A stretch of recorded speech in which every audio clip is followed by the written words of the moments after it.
Right. Well, also joining us from our Lagos studio on this story is a human rights lawyer, Barrister Fred Nzeako. Thank you so much for joining us on Newsnight. Well, let's get your thoughts on this unfortunate incident where you have, the military, at the receiving end of civilian populace. What do you think is fundamentally wrong?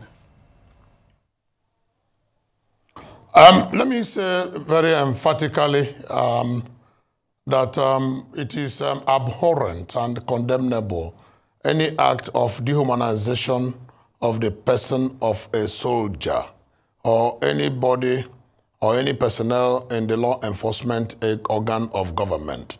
Because these are men and women who dedicate their lives for the defense of the lives of the others. So they deserve all modicum of respect, all modicum of support, all modicum of accolades and assistance that they may need at any point in time.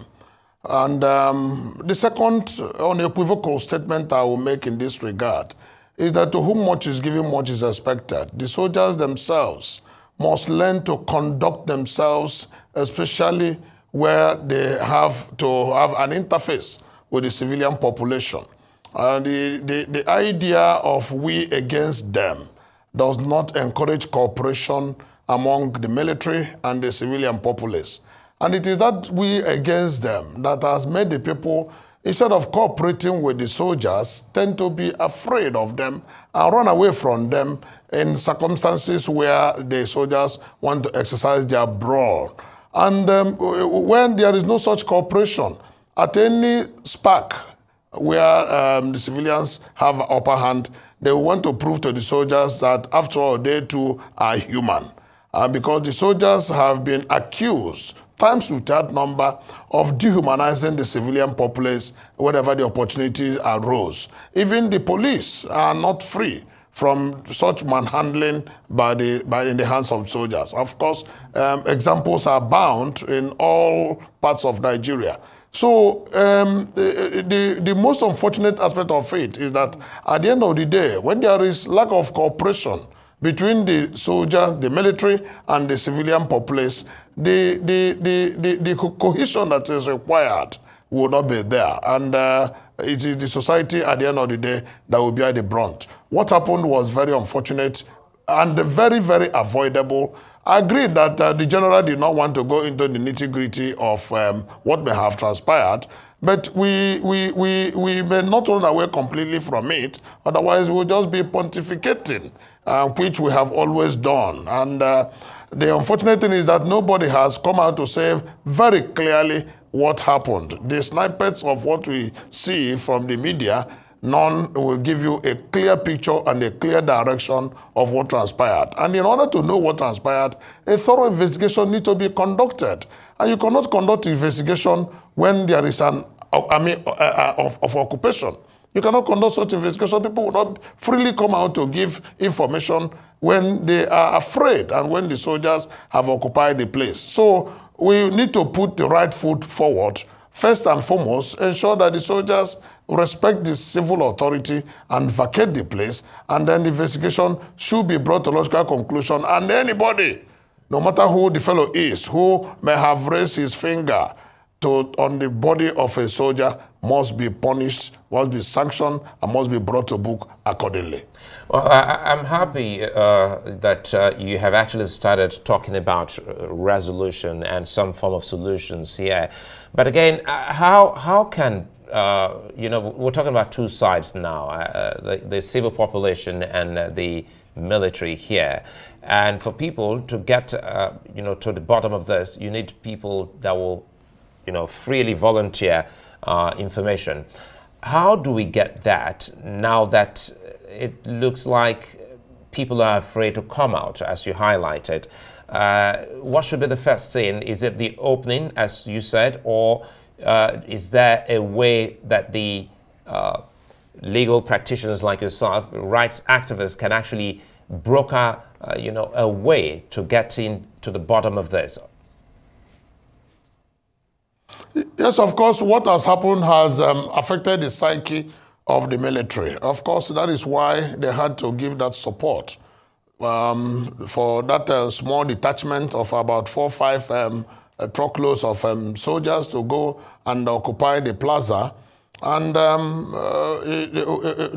officer who may have sent his men, his soldiers to go on that errand may have been the one that has also facilitated that occupation.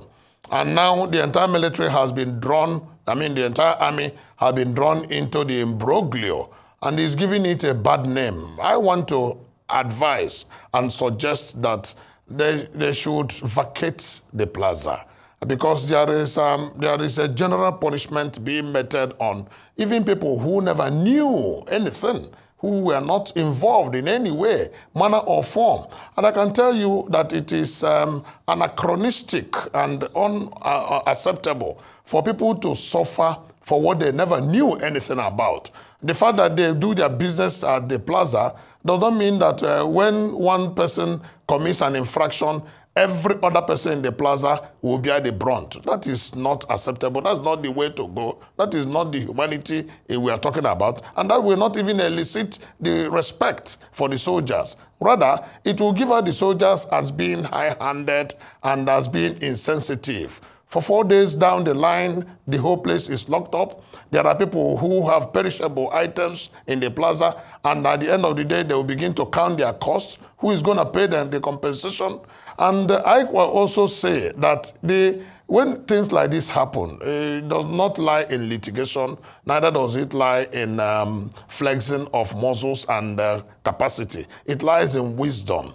I want the military authorities, the army authorities, to deploy deep wisdom to handle this matter. Yes, the psyche of those soldiers may have been affected, but they should also be taught that in respect, they say in local parlance, is reciprocal. There is reciprocity of respect even in international relations. The civilian authorities, the civilian populace, they are supposed to respect the soldiers, give them all accolades and support, and the soldiers themselves should respect the civilian populace. It is said that the people have been told, times without number, that soldiers should not be involved in certain civilian disputes. And when people have imbibed such understanding and such communication, and they see soldier trying to meddle into issues that involve civilian to civilian, then the people will begin to raise their antenna and ask the soldiers to leave the arena, because it's not their duty.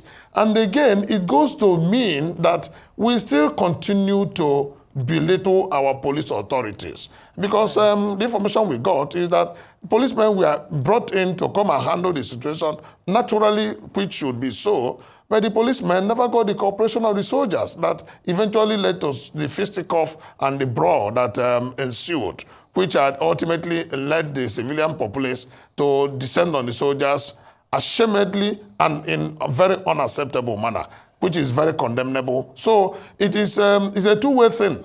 Why the soldiers themselves should be taught to respect civilian authorities and not get involved in civilian matters because the policemen are there, the people should be taught, even from the cradle, to respect anybody in military uniform or in police uniform or in any uniform at all. Notwithstanding the fact that there are some cases where there are fake officials who come to parade themselves and then to undermine the situation and then make a profit out of the respect that the population is giving them.